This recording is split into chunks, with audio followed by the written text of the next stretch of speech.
Hey guys, it's Robbie here, and this is Frecky Fit Wolf. Today I'm going to be telling you 5 habits that you need to start right now in order to lose weight.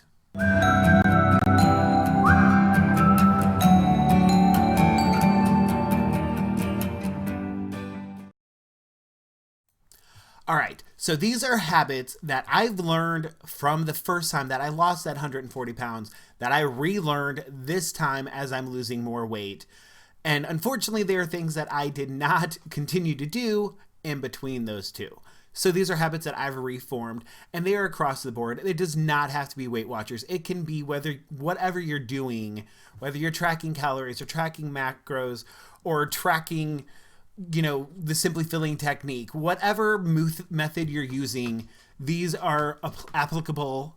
That's a hard word to say. Applicable to everybody. So my number one tip that I say for losing weight, habit that you need to do, that wording was awkward. The number one habit that you need to do in order to lose weight is tracking. I say this a lot. I've mentioned it numerous times in videos, all the time in message boards. What year is it? In Facebook groups. There we go. And other places like that, other social medias, that tracking is important. So many times I see people make the mistake of, I thought I was making a healthy choice. I ordered this, I ate it, and then all of a sudden I realized after I tracked it, I only have like 5 points for the rest of the day. Or I've used all of my points or calories or threw my macros out of whack, whatever the case may be, because unfortunately they didn't track it first. So before I order anything, before I buy anything, and definitely before I put it in my mouth, I track it. In the grocery store, even today, while I was buying stuff for dinner, I had my phone out and I was scanning the labels. At the very least, paying attention to the calories, because a lot of grocery stores, for some reason, I don't get good cell phone service. But luckily today it worked and I could scan everything except for ground lamb. I was just curious about ground lamb. I didn't actually buy it. I was just curious. But anyway, so that is the number one thing that is so important, because even if for me, I'm a creature of habit. I eat a lot of the same foods over and over again because I know it has worked and I kind of know what the points are, but still I track them before I buy them, before I eat them. And that will save you so many heartaches. So many of, oh my gosh, it's 4 o'clock and I have no points left, or noon. Sometimes that happens at lunch. So that is my number one tip. Number 2, focus on eating. So often we are busy. We walking by the kitchen, grabbing something in our mouth because we're in the middle of cleaning or doing this, or say me at work. If I typically don't eat at work, but if I were to, I'm just jamming it in my mouth in between customers when I can. Or you're on the run, let me just throw this in my gullet before I head out the door. It's hard, but you've got to stop that. You've got to focus on eating, not all of these other things. And even a lot of times, you're like, if I'm playing video games, it's very tempting to eat while I'm doing that because I'm hungry. But, your focus isn't on the food. Your brain isn't registering that you ate. And especially if it is something smaller that isn't like making you stuffed, it's a proper sized meal or a proper sized snack. Your brain didn't register that you ate it because your brain was focused on these other tasks. It's not focused on the fact that, yeah, I ate. So then once you are finished with those tasks and you have time, even if you shouldn't be hungry yet, you're going to think you're hungry. At least I do. And I know numerous people have that issue. So the thing that I say is you've got to focus on your food. Even if, like, say I'm going to watch TV while I eat. I do not start eating while I'm scrolling through Netflix looking for the movie or show that I want to watch. I figure that out first.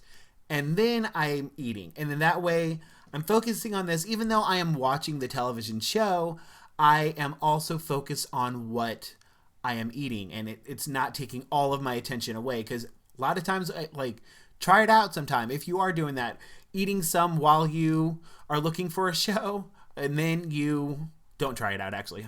These are habits you should not be doing. But I've noticed plenty of times for myself. As I'm scrolling through, I take a few bites as I'm looking, I'm paying attention, sorry, camera's too low. Taking a few bites as I'm scrolling through, I'm like, oh, that looks good. Okay, I'll watch this. And then I actually start paying attention to my food, and I'm only registering a third of what I would have registered if I had been paying more attention to the food. So that's a weird scenario, but I'm sure there's plenty of things that like that you can understand what I mean. So that was my number 2.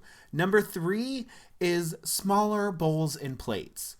Again, it has to do with your mindset and your brain interpreting what you're eating. If you see a big old plate with just proper portions on it, it looks like you're not eating a lot of food, even if you are, because the plate is not full. And it's just psychologically, oh, we're not eating a lot. So if you made a lot of food, because this is what I do a lot of, I make something that, is a lot of food where you can have several portions of, and I track it before I even make a plate.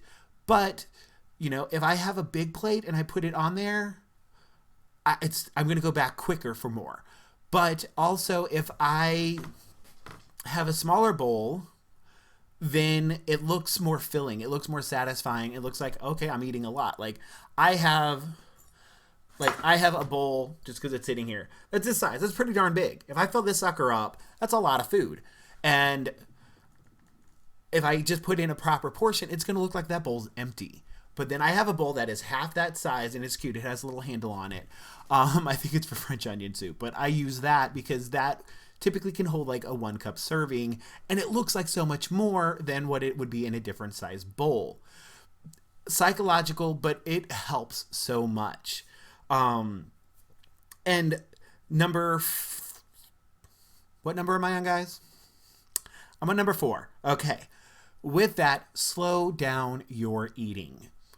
Again, tying into the last 2, if you are going so quick, your body and your brain doesn't register that it ate. And so say you are a scenario where you make a big old pot of something, you eat it so quick, you go get more, and your body hasn't registered what you ate yet. So that portion could have been enough. You could have been satisfied. You could have been full, but because you ate it so quick, your body hasn't registered it yet. It's still up here somewhere instead of down in your belly where you'll actually feel it.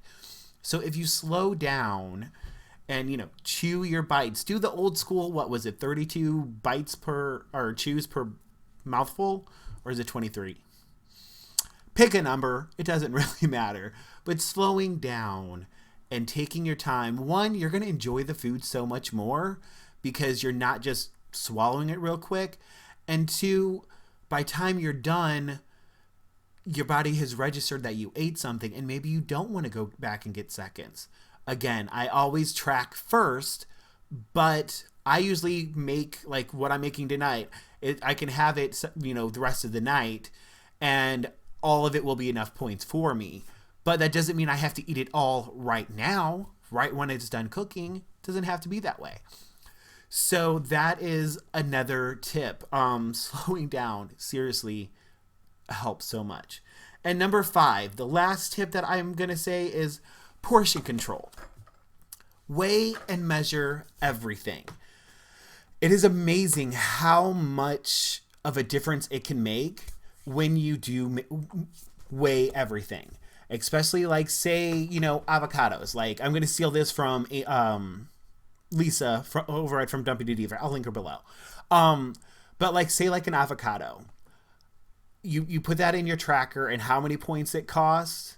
I don't know the exact numbers. She would know. So, but either way, say it says, medium avocado, 12 points. I don't know. I'm making up a number.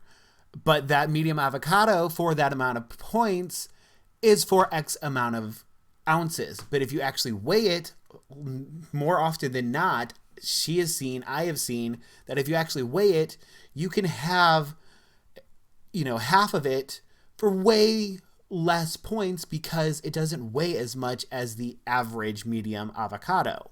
So that is a reason why it's so important. And everything else, oatmeal, whatever it is, you're measuring that or weighing. Weighing is honestly the best because then you know exactly how much you can get, especially with oddly shaped items. But whether you're using a measuring cup or using a scale, it's so important because 1, that way exactly how much you're having and how many points, how many calories is in there, so that you can be as accurate as you can be, especially if you are paying attention to calories.